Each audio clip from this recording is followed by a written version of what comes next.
My name is Faye Gulini and I'm a professional snowboarder and I am a SUPERGIRL.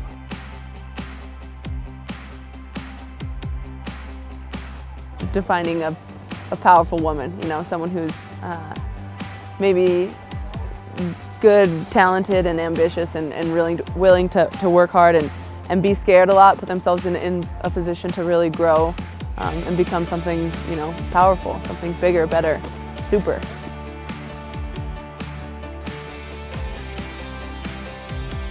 A lot of just my friends. A lot of chicks that snowboard and rip and do other things, you know, like my friend Jackie here, she rides a big ass Harley. Sorry about the language. And that's pretty badass. And Lindsay's an incredible surfer, and I guess when it comes to snowboarding and it's something that I'm good at as well, I don't necessarily put them on this pedestal, but when it comes to stuff that terrifies the shit out of me, then I'm like, that girl's a badass. The first time was crazy. I found out like weeks before I was going. I had no even goal of making the Olympic team that year because I was so far out of my element. Like I got good enough at the right time, like by that much. Had I like got good enough one day later, I wouldn't have gone. So like stars aligned and I got to go, and I was 17 years old, and I didn't really understand. I didn't really get it until I was there. And like walking into opening ceremonies is when it all like hits you, and I'm like, this is the biggest thing I've ever been to. This is the biggest thing I've ever experienced. Like I don't even know how to handle this, but it's cool. It's like, you know, 80,000 people in the stadium. It's the entire U.S. team. It's the entire world. It's the entire Olympic team, and everybody's energy is just raging. Like people are just on fire, and you can just feel the energy in the room. And so that was when like everything kind of set in for me, and it was just so big. This time around, the opening ceremonies was great, but I knew what to expect. And I was so focused on the actual event. Like instead of focusing on the games themselves, I wanted my result. I wanted to give it my all. I wanted, you know, to win. And I think I had a chance this year. So that was, knowing it was within reach, made me like so much more focused.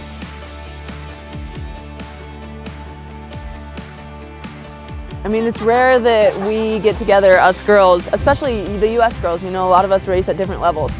So we're at World Cup, and then there's this NORAM level, and like a Rev Tour, and then a USASA kind of level. So I don't even know any of the girls coming up in our sport. I don't know, you know, who to see next on World Cup, or you know, how to even help with, because a lot of it is just getting comfortable with the size of the features, and there's a big jump from World Cup to the Olympics, and so like helping, you know, the girls transition, because it's a pretty like male-dominated sport, and we don't have a lot of that kind of female camaraderie that we need as girls. You know, we need someone to be like, you can hit this feature, you're fully capable, you're super talented snowboarder, but guys don't nurse you like that. They're just like, why aren't you going, you know?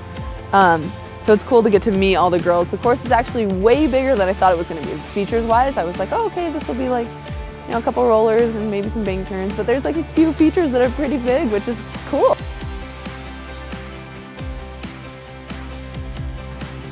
I have plans to do like big expedition stuff. Not even that. I want to pedal across America, just on a bike. I want to hike the entire PCT, Pacific Crest Trail, but I think I want to start out with a 6-week stint and maybe do like 600 miles or something, and then figure it out. But it's just tough, with maybe after I retire.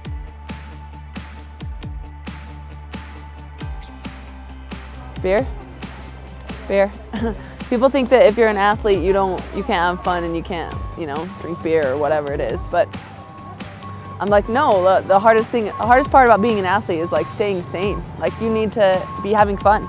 And to like, for me to make it like this strict regimen that's, like I wouldn't say I cut any corners by any means. Like I work out every freaking day with my strength coach. Like I don't miss even like a set because or even a rep. Like I'm just that person that does it. But I'm like, but at the end of the day, like we are just people trying to have fun. And so I'm like, yeah, we drink a lot of beer, and being on tour, like we get to travel the whole world. Like I don't want to sit in my hotel room. I want to go have fun. I want to go see the city. I want to go like try the food. I want to be a part of it. I want to submerge myself in the culture and understand it, and I don't know, experience it. Like we didn't do this just to snowboard, or at least I didn't.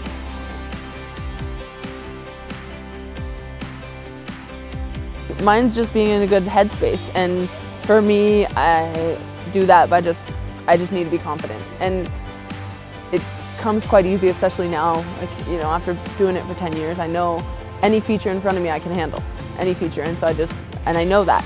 And yeah, like going into it being confident and then like having fun.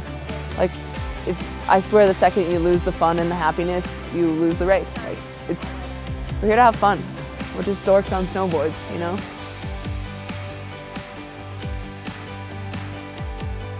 I think it's the greatest sport in the world because it's something that I don't have a lot of boundaries. There's not a lot of no's when I snowboard, you know? Like, I can do anything, and especially now with like split boards and this new culture of snowboarding, it's like, not only can I do everything and hit all the features that are here and on a resort, but I can go anywhere. I can go out of resorts. I can, like, you know, the world is my oyster. And yeah, there's just so much, you know, that you can do and so much that you can see, and I don't know, I like being in the mountains.